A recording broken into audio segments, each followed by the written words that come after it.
They said I was too traditional and should let them handle the modern tools.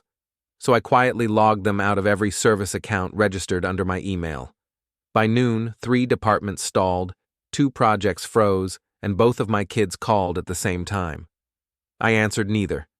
Not yet. The rain had started around 8 that morning, one of those cold November downpours that makes everything look like it's being rebooted, washed clean of whatever came before. I sat in my office, not the main one at the warehouse, but the smaller space I'd kept at the original building downtown, and watched the water streak down the window. My coffee had gone cold an hour ago. I didn't care. I was watching my phone light up with incoming calls, texts, increasingly frantic messages, and I was smiling. Not a nice smile. Not a fatherly smile. The kind of smile you get when you've spent 6 months being treated like a relic, a fossil, a sweet old fool who doesn't understand the modern world, and you finally get to show everyone exactly how wrong they were. My son called first. I watched his name flash across the screen. Declined. 30 seconds later, my daughter. Declined. Then both of them in rapid succession, back and forth like they were coordinating their panic. Good. Let them sweat. The thing about being too traditional is that people forget what that actually means. It means I built this company from nothing. It means I know every password, every vendor relationship, every client contact, every system we use.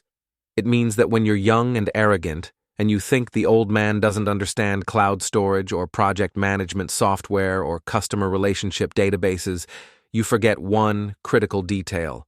I set all of them up. They're registered to my email, my credit card, my authentication protocols. And when you tell me in front of 2 of my longest-serving employees that I should step back and let you modernize everything because I'm holding us back with outdated thinking, well, that's when I decide to teach you what modern systems really mean. They mean dependence. They mean vulnerability. They mean that if the person who actually owns the accounts decides to revoke access, your entire operation grinds to a halt. I'd done it methodically. Started at 6 in the morning, logged into every service one by one, changed passwords, removed user permissions, set up 2-factor authentication tied to my phone. It took me 3 hours of careful, deliberate work, and by 9:30, I was done. I made fresh coffee, settled into my chair, and waited for the inevitable chaos. The logistics business I ran, though my kids seemed to have forgotten that detail, relied heavily on digital coordination. We managed warehouse inventory, shipping schedules, client communications, vendor relationships, all through interconnected software platforms. Take away access to those platforms and you're suddenly back in 1985, except without the paper filing systems we used to have as backup. My son, Jeremy, was 28. Graduated with a business degree from a good state school, came into the company 5 years ago full of ideas about disrupting the industry and leveraging synergies, whatever the hell that meant. He was smart, I'll give him that, quick with numbers, good with presentations. But he had that particular kind of arrogance that comes from never having built anything from scratch, never having failed, never having learned that confidence without competence is just noise. My daughter, Melissa, was 26. Sharper than her brother in some ways, more strategic. She'd studied marketing and design, came in 3 years ago talking about brand optimization and digital presence. She made our website look pretty, I'll admit that. But pretty doesn't mean profitable, and she'd spent the last year slowly, carefully trying to push me out of client meetings, out of strategic discussions, out of everything that mattered. They thought I didn't notice. They thought I was too old, too out of touch, too focused on the old ways to see what they were doing. I noticed everything. My phone buzzed again. This time it was a text from Jeremy. "Dad, what's going on? Everything's locked. Systems are down. Need you to call ASAP." I took a sip of my cold coffee and didn't respond. Melissa followed up 30 seconds later. "Dad, this isn't funny. We have clients waiting. Fix this now." Still didn't respond. I wanted them to marinate in it a little longer. I wanted them to feel what it's like when the person you've been dismissing and disrespecting suddenly becomes the only person who can solve your problem. At 10:15, one of my warehouse supervisors called. Tom, been with me for 12 years. Good guy, loyal. He knew better than to ask too many questions. Boss, he said when I answered, we've got a situation. The kids are here, and they're pretty upset. Systems are locked. Nobody can access anything. They're asking for you. Tell them I'm unavailable, I said calmly. Tell them I'll handle it when I handle it. They're saying it's urgent. We've got deliveries stacking up. Tom, has anything caught fire? No, sir. Is anyone bleeding? No, sir. Then it's not urgent. It's inconvenient. There's a difference. Tell them to figure it out. They said they wanted to handle the modern tools. Let them handle it. I could hear the smile in his voice when he replied. Yes, sir. Will do. I hung up and went back to watching the rain. The thing about revenge, and yes, that's what this was, let's not pretend otherwise, is that it's best served with clarity of purpose. I wasn't doing this out of spite. Well, not just spite. I was doing it because they needed to learn a lesson. They needed to understand that dismissing someone's experience, someone's knowledge, someone's authority has consequences. And they needed to understand it in a way they wouldn't forget. At 11, the rain picked up. My office phone rang, the landline that nobody ever calls except vendors and wrong numbers. I let it ring 4 times before picking up. Is this about your kid's little power shift? The voice on the other end was familiar. Male, older, textured with the kind of casual authority that comes from decades in business. Because I've seen this before, and it never ends pretty. I sat up straighter. Who is this? Martin Hughes. We met at the regional trade conference 3 years ago.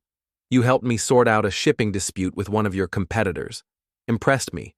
You strike me as a man who knows his business. I remembered him. Tall guy, silver hair, ran a distribution network twice the size of mine. Sharp as a knife and twice as cutting when he needed to be. What do you want, Martin? I want to give you some free advice, he said. Your kids approached me last month, wanted to set up a partnership deal, said they were taking over operations and wanted to align our organizations. Those were their exact words. They also said you were planning to step back and that they'd be running things moving forward. My hand tightened on the phone. They said that. They did. I told them I'd think about it. But I wanted to call you first because something felt off.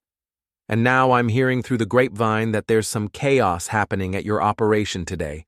So I'm calling to ask, are you aware of what your kids are planning? Because from where I sit, it looks like they're trying to ease you out. The rain hammered against the window. My reflection stared back at me from the glass, distorted by water streaks. I looked old, tired, but my eyes were sharp. I'm aware, I said quietly. I'm handling it. Good, because I've seen this play out before. Sometimes they're right. Most of the time they're idiots who crash the plane 6 months after taking the controls. Your kids struck me as the latter. Why are you telling me this? Because I respect you. And because I don't do business with people who backstab their own family. If your kids ever call me again, I'll tell them to pound sand. But I wanted you to know what they said about you behind your back. I figured you deserved that much. After he hung up, I sat there for a long time. The coffee was truly undrinkable now, bitter and cold.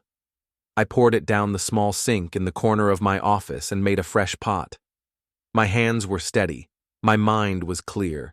They'd gone to potential partners, behind my back, telling people I was stepping down, positioning themselves as the new leadership, planning to cut me out of my own company. This wasn't just disrespect. This wasn't just arrogance. This was betrayal, calculated, deliberate, strategic betrayal. At noon exactly, I called Tom back. Tell them to meet me at the house at 6 tonight, I said. Tell them if they want the systems back online, they'll show up, alone, No phones, no recordings, no witnesses. Boss, you sure about this? I'm sure. And Tom, after you tell them, take the rest of the day off. You've earned it. At 1:30, my wife called. Linda. We'd been married 31 years. She'd seen me build this company from a single truck and a dream into something real. She'd been there for every failure, every success, every middle-of-the-night crisis. She knew me better than anyone. I heard about what you did, she said without preamble. From who? Jeremy called me, screaming, said you'd sabotage the company and that you were having some kind of breakdown. And you believed him? She laughed, not a pleasant laugh.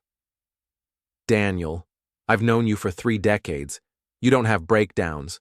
You have plans. So what's the plan? I told her about Martin Hughes.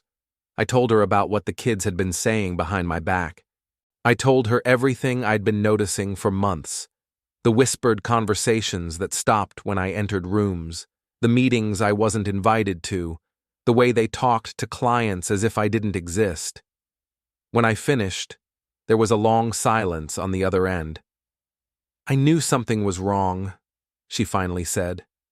Her voice was different now, colder, angrier. I thought maybe I was being paranoid, but last weekend, I overheard Melissa on the phone with one of her friends. The girl was asking about the business, and Melissa said, and I quote, "Dad's a sweet relic. We'll show investors the real brains soon." The coffee machine beeped. I poured a fresh cup and added cream. My hand didn't shake. She said that. She did, and I wanted to tell you, but I thought maybe I'd misheard, maybe she was joking. But now, with everything else, Daniel, they're planning something big. I know, and I'm going to stop it. How? By reminding them that you can't stage a coup against someone who still controls the kingdom. She was quiet for a moment. Then, let them think you're fading. See what they do next. That's when people show you who they really are. That's what I'm counting on.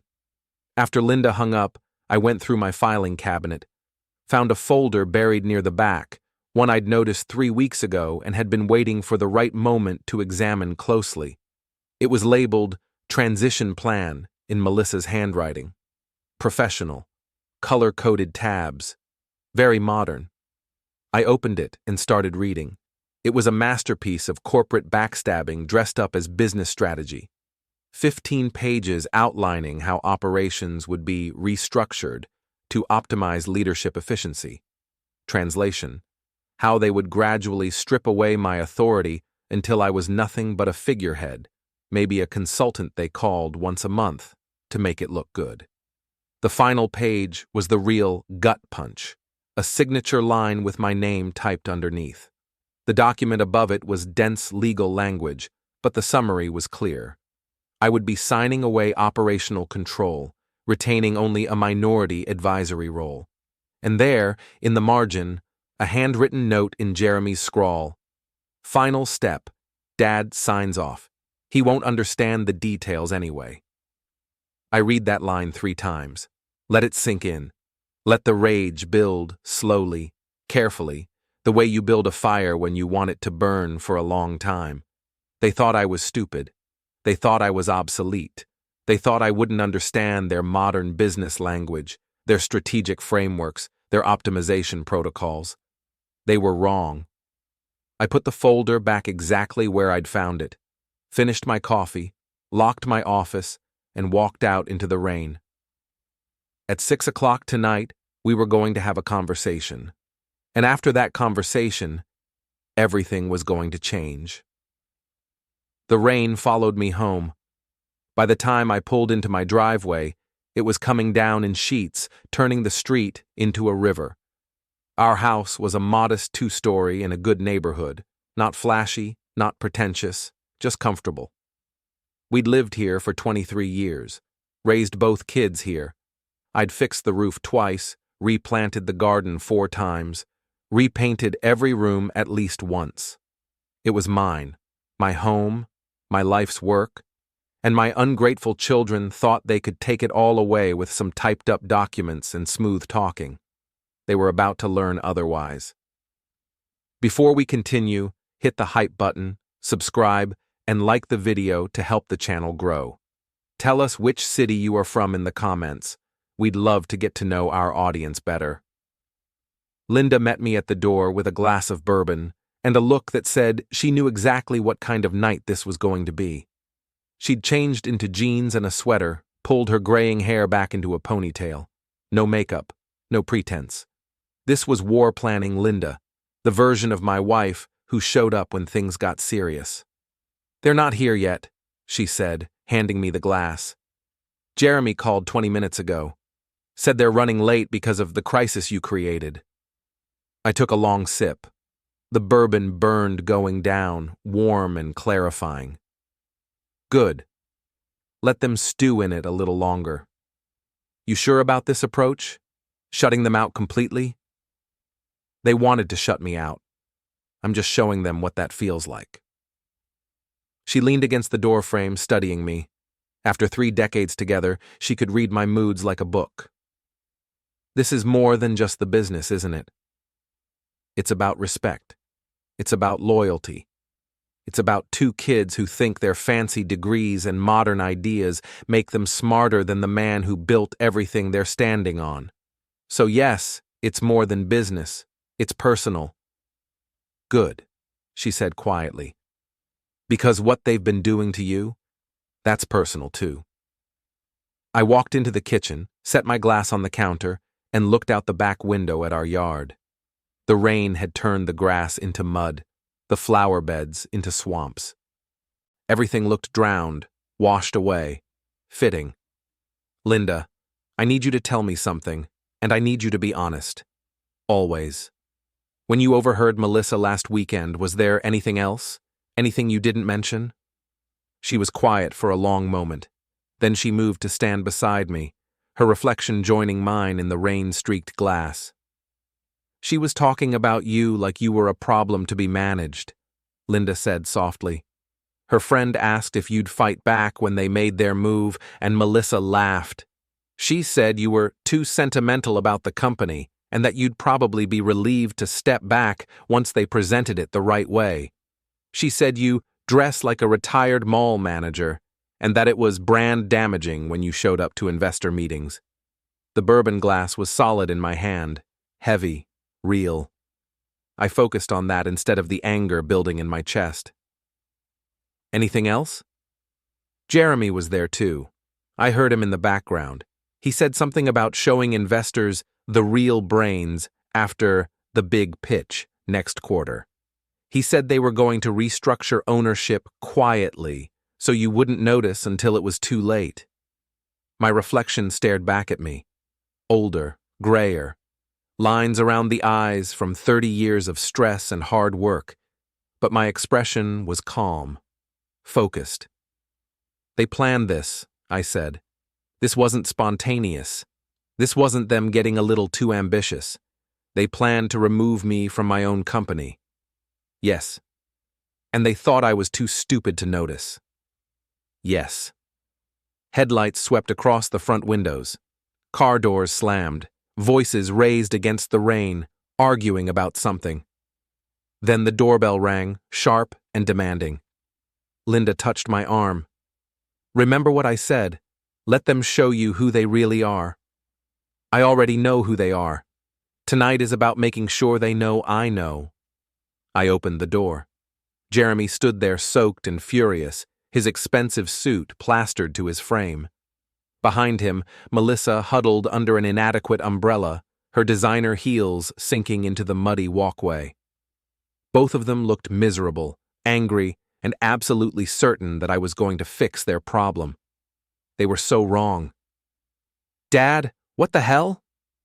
Jeremy pushed past me into the house, dripping water all over the hardwood floor Linda had refinished last summer. "Do you have any idea what you've done? We've got clients threatening to pull contracts, vendors demanding answers, and nobody can access anything." Melissa followed more carefully, closing her umbrella and leaving it by the door like we'd taught her. "Some habits die hard. You completely sabotaged us," she said. Her voice was controlled, but I could hear the rage underneath. This is beyond unprofessional. It's vindictive. I closed the door slowly, deliberately. Let them stand there dripping and fuming while I took another sip of bourbon. Interesting choice of words, I said. Sabotage. Vindictive. But let me ask you both something. When you started going to potential partners behind my back, telling them I was stepping down, positioning yourselves as the new leadership, what would you call that? The silence was beautiful. Jeremy's face went through about 6 different expressions in 2 seconds. Melissa recovered faster, but I saw the flash of guilt, quickly masked. Who told you that? Melissa demanded. Does it matter? What matters is that it's true. You've been working to push me out for months, maybe longer, and you thought I was too old, too traditional, too out of touch to notice. That's not, Jeremy started. Don't lie to me. My voice stayed level, but something in my tone made them both step back. I found your transition plan very professional, color-coded tabs, legal language, a signature line for me to sign away control of my own company, and a lovely little note in the margin. Dad won't understand the details anyway. Jeremy went pale. Melissa's jaw tightened. We were going to discuss that with you, she said carefully. It was just a preliminary proposal for streamlining operations. By removing me from them, by acknowledging that the business has evolved beyond your skill set, Jeremy exploded. The industry is changing, Dad. Digital transformation, cloud infrastructure, automated logistics, AI-driven optimization. These aren't buzzwords. They're the future, and you're still operating like it's 1995. I operate using systems I understand, systems I built, systems that, as you discovered today, I control. You locked us out of spite. Melissa's voice rose. Do you know how that looks? Do you understand the damage you've done to our credibility? Clients think we're incompetent. Are you? I asked, calmly. What? Competent. Are you competent to run this company without me? Because from what I've seen, you can't even access your own files without my passwords. So let me ask again. Without me, without my knowledge, without my systems, without my contacts and my relationships and my experience, are you competent? Jeremy's face turned red. You're being completely unreasonable. I'm being precise. You wanted me out. You planned to ease me into irrelevance and then remove me entirely. You went to partners, told them I was stepping back, started positioning yourselves as the new generation. That's not disrespect. That's betrayal. That's a coup. And now you're mad because the coup failed. Linda appeared from the kitchen, carrying her own glass of wine. She didn't say anything, just leaned against the wall and watched. Her presence was support and witness and warning all at once. Melissa saw her and her expression shifted, became pleading. Mom, you understand, don't you? We're not trying to hurt Dad. We're trying to help the company grow. He's been resistant to change, unwilling to adapt. We need fresh leadership if we're going to survive. Fresh leadership, Linda repeated. She took a sip of wine. Is that what you call it when you mock your father to your friends? When you say he dresses like a retired mall manager and is brand damaging? When you laugh about him being too sentimental and too stupid to notice what you're doing? Melissa's face drained of color. You heard that. I heard everything. I heard you plan to restructure ownership quietly. I heard Jeremy talk about showing investors the real brains after some big pitch. I heard both of you treating your father, the man who built everything you're trying to steal, like an obstacle to be removed. We're not stealing anything, Jeremy shouted. It's our company too. We've worked there for years. We've contributed. We've brought in new ideas, new revenue streams. We've earned the right to lead. You've earned nothing, I said quietly. You've been given everything. The education I paid for, the positions I created for you, the salary you didn't have to negotiate because you're family, the clients you met because of relationships I built, the vendors who gave you favorable terms because they trust me. You didn't build anything. You inherited a platform and thought that made you builders. That's not fair, Melissa said. Her voice had gone small, almost childlike. We've worked hard. Hard? Let me tell you about hard work. Hard work is starting with one truck and a phone book, driving 16-hour days to make deliveries because you can't afford to hire help. Hard work is missing your daughter's dance recital because a client's shipment got delayed and you're the only one who can fix it. Hard work is taking out a second mortgage on your house to make payroll during a recession. Hard work is 30 years of grinding, building, failing, adapting, surviving. You don't know hard work. You know convenience disguised as ambition. The rain pounded against the windows. Thunder rumbled in the distance. The house felt small suddenly, claustrophobic with anger and disappointment. Jeremy moved toward me, his hands clenched. You can't keep us locked out forever. We'll go to the board. We'll explain that you're having some kind of breakdown, that you're sabotaging the company out of paranoia. They'll side with us. I smiled. It wasn't a nice smile. The board that I appointed? The board members who've worked with me for 15 years? The ones who remember when you were children playing in the warehouse? That board? His confidence flickered. Or maybe you mean the investors you were going to pitch to. The ones who don't know you, don't trust you, and only care about returns. The ones who'll hear that the founder's children tried to stage a hostile takeover and failed spectacularly on day one. I'm sure they'll be very impressed. Melissa's phone buzzed. She pulled it out, read something, and went even paler. Oh, God. What? Jeremy demanded. Martin Hughes. He just sent an email to the company distribution list. He's saying he was approached by junior leadership about a partnership, but that he only does business with stable, ethical organizations and wishes us the best with our internal transitions. Jeremy grabbed her phone, read it, and swore viciously. The amended complaint arrived a week later, and it was vicious. They'd added allegations of self-dealing, misappropriation of company assets, fraudulent transfers, and breach of fiduciary duty. They claimed I'd been systematically looting the company for years, using business funds for personal expenses, diverting profits to secret accounts, and manipulating records to hide my actions. It was all bullshit, every single allegation. But it was documented bullshit, dressed up in legal language, filed in court where anyone could read it. Richard called me into his office. This is bad, Daniel. It's lies. I know, but they're specific lies. Look at this. They claim you spent $70,000 on office furniture that was actually renovation to your home office. They've got dates, amounts, check numbers. Where did they get this information? I grabbed the complaint, scanned through it, felt my stomach drop. That furniture was for the conference room at the warehouse. We upgraded everything 2 years ago. I have receipts. Good. We'll subpoena the receipts and prove it. But Daniel, they're not making this up from whole cloth. They've got someone feeding them information, someone with access to company records. Who? I don't know. But we need to find out. Because if there's someone inside your operation leaking to them, this is going to get a lot worse before it gets better. I spent the next 3 days reviewing every employee, every contractor, everyone who had access to company files. Tom helped, discreetly asking questions, watching for reactions. We found nothing obvious. No disgruntled employee suddenly friendly with my kids, no unexplained access to restricted files. Then Linda figured it out. It's your accountant, she said over dinner. Paul? He's been with us for 12 years. And he does Melissa's personal taxes. I saw an email last year. She mentioned meeting with him about optimizing her return.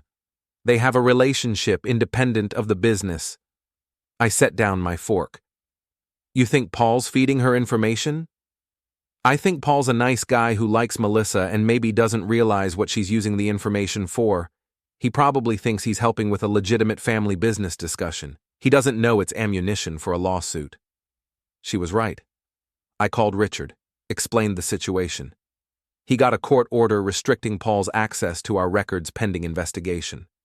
When I confronted Paul, he went pale. Mr. Hawkins, I never meant. She said she was just trying to understand the business better. She asked about specific transactions, said she was learning how to read financial statements. I didn't know she was using it against you. Did she ask about the office furniture? Yes. She wanted to know if there was documentation showing it went to the warehouse or to your home. I told her everything was properly documented. I didn't realize she was going to twist it. Anything else? Any other information you gave her? He looked miserable. Revenue projections for next quarter, vendor payment schedules, client contract values. I thought she needed it for strategic planning. Oh God, I'm so sorry. I wanted to fire him on the spot. But Richard counseled against it. If you fire him now, they'll claim you're retaliating against witnesses. Keep him on but restricted access. We'll document his cooperation with Melissa and use it to show their pattern of manipulation. So Paul stayed, humiliated and sidelined. And I learned a valuable lesson. Trust no one completely. Not even people who'd been loyal for over a decade, because loyalty has limits, and family can weaponize relationships in ways you'd never expect. The pre-trial discovery phase was hell, both sides requesting documents, taking depositions, building their cases. I spent hours with Richard, going through every financial record, every contract, every decision I'd made in the last 5 years. We documented everything, proved everything, built an airtight defense, showing that every dollar was accounted for, every expense legitimate, every transaction proper. Meanwhile, Jeremy and Melissa were doing their own documentation. They compiled a list of my failures, projects that didn't work out, clients we'd lost, opportunities we'd missed. They interviewed former employees who'd left on bad terms. They talked to competitors who were happy to provide negative opinions about my leadership style. None of it was illegal. None of it was even particularly unusual. Every business has failures, loses clients, misses opportunities. But presented all together, stripped of context, it looked bad. It looked like a pattern of mismanagement. Their strategy became clear. They couldn't prove I'd done anything wrong legally, so they were trying to prove I was incompetent. If they could show I was a bad leader, maybe a judge would decide they should take over to protect the company's interests. It was clever. It was ruthless. And it might have worked if I wasn't so thoroughly prepared. I spent 3 days being deposed by Trevor Marsh, 3 days of answering the same questions 17 different ways, watching him try to trap me in contradictions, trying to make me seem confused or defensive or unstable. Mr. Hawkins, isn't it true that revenue declined 8% in the third quarter of 2023? Revenue fluctuates seasonally. Q3 is traditionally lighter, but it declined 8%. Compared to an unusually strong Q3 the previous year, yes. Compared to the 5-year average, we were up 3%. You didn't share that context with the board when reporting numbers. I shared complete financial statements. The context is implicit in the data. Or you were hiding a decline.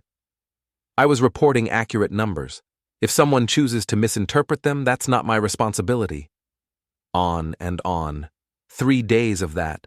Then I got to depose Jeremy and Melissa. I sat across from Jeremy in a conference room that smelled like stale coffee and stress.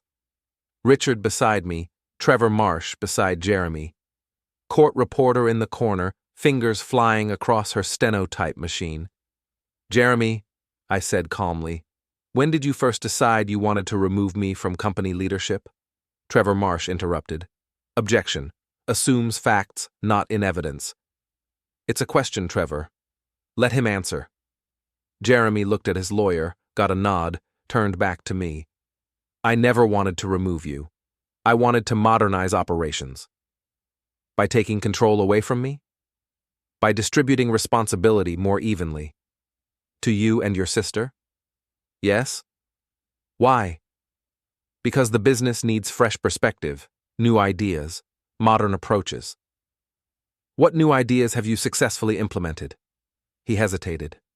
The website redesign. Which cost $40,000 and generates no revenue. What else?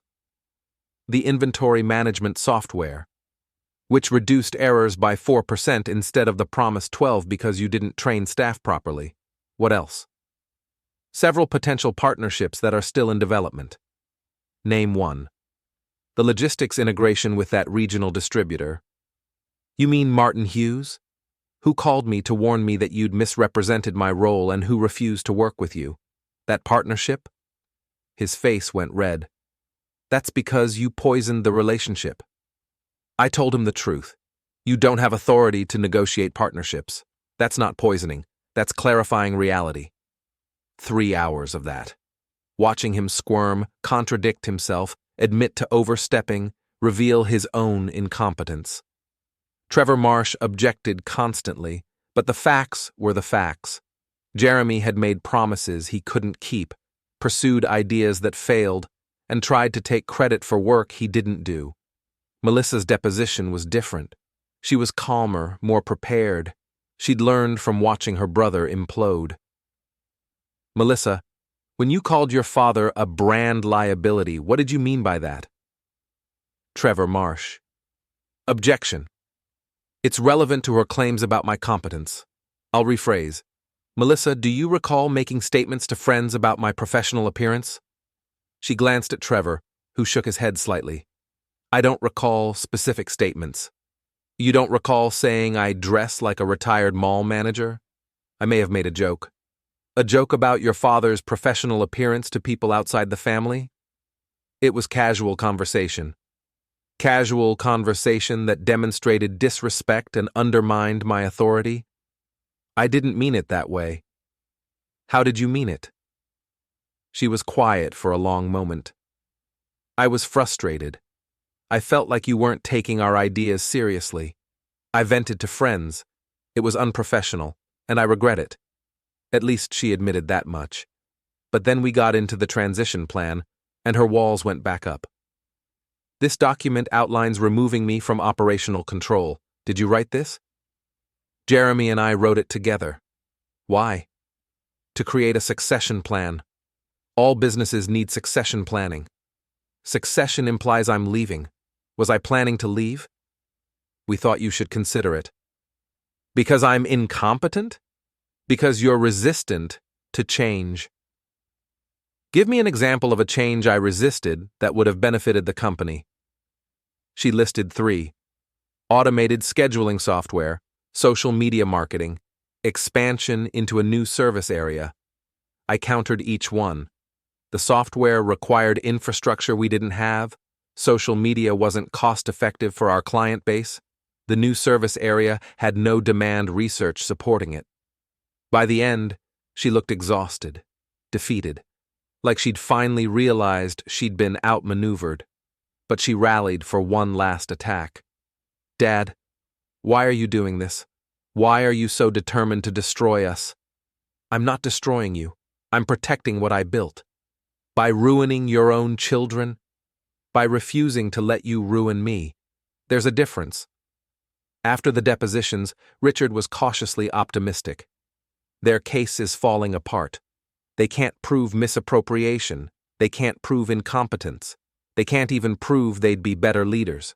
At best, they've shown that you're old-fashioned and they're ambitious. That's not enough to justify removing you from your own company. So we're winning? We're not losing. But Daniel, they're going to keep fighting. Some people don't know when to quit. He was right. The next move came 2 weeks later. Jeremy and Melissa scheduled an emergency board meeting, claiming they had new evidence of my unfitness to lead. They demanded the board vote on my removal. The board consisted of 5 people. Me, 2 outside investors who'd been with us since the early days, 1 industry veteran I'd brought on as an advisor, and Linda. I held 2 votes through different share classes. Linda's vote was obvious. The other 3 were the question mark. The meeting was tense. Conference room at a neutral location, everyone in business formal, the air thick with unspoken accusations. Jeremy presented their case. 30 minutes of carefully curated evidence showing project failures, lost clients, missed opportunities. He made it sound like I'd been systematically destroying the company through incompetence and stubbornness. Then Melissa added the emotional appeal. We love our father. But love doesn't mean letting him drive the company into the ground. Sometimes the kindest thing you can do is step in before it's too late. It was effective. I saw two of the board members nodding along. The industry veteran, Marcus, looked concerned. Then it was my turn. I didn't use slides or presentations, just spoke. 30 years ago, I started this company with one truck and a dream. I built it through hard work, smart decisions, and absolute commitment to quality and relationships. Today, we have 47 active contracts, 49 vendor relationships, and annual revenue of $12 million. Jeremy and Melissa have been part of this company for 5 and 3 years, respectively. In that time, they've brought in 0 new clients. They've implemented 2 projects, both of which failed to meet objectives.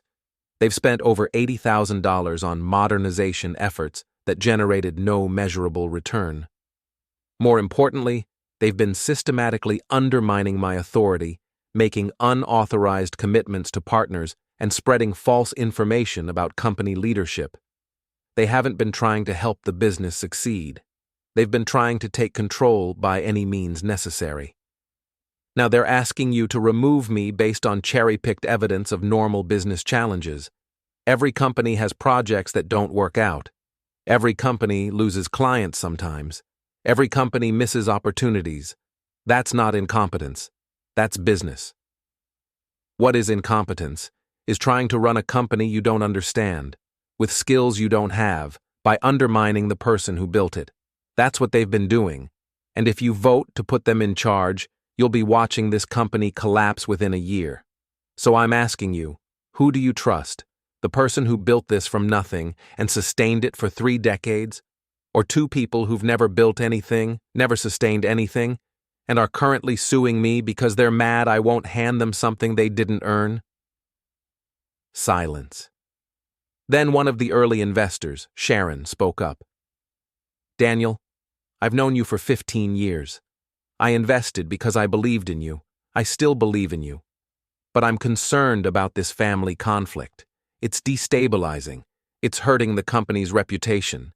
Is there any way to resolve this without it tearing everything apart? I'm open to resolution, I said. But resolution requires both sides to negotiate in good faith. They haven't done that. They've sued me, accused me of crimes, tried to turn clients and vendors against me, and now they're trying to get you to vote me out. That's not negotiation. That's warfare. Jeremy stood abruptly. Because you won't listen. You won't consider any option where we have meaningful authority. You want to keep us as powerless assistants forever. I want you to earn authority through demonstrated competence. You haven't done that. We can't demonstrate competence if you never let us try. You tried, you failed, multiple times. Now you're demanding more chances based on family relationship rather than merit. The industry veteran, Marcus, held up a hand. Everyone calm down. Let me ask a question. Daniel, if the board decided to create a more structured succession plan, one where Jeremy and Melissa gradually take on more responsibility under your supervision, would you support that? I thought about it. Really thought about it. Could I work with them? Could I trust them? Could we rebuild after everything that had happened? No, I said finally. They've proven they can't be trusted. They lied to partners, tried to manipulate financials to make me look bad, sued me with false accusations, and are currently trying to stage a corporate coup. I'm not putting them in positions of authority after that. Ever. Melissa's face crumpled. Dad, please. We made mistakes, but we're still your children. You stopped being my children when you tried to destroy me. Now you're just people I used to know who are trying to steal my life's work. The vote was 4-1 in my favor. Only Jeremy and Melissa voted for my removal, and they weren't actually on the board. They'd been invited to present, but not to vote. Sharon, Marcus, and the other early investor all sided with me. Linda's vote was never in doubt. After the meeting, Marcus pulled me aside. Daniel, I meant what I said about succession planning. Not with them necessarily, but you need to think about what happens when you retire. I'm not retiring. You're 58.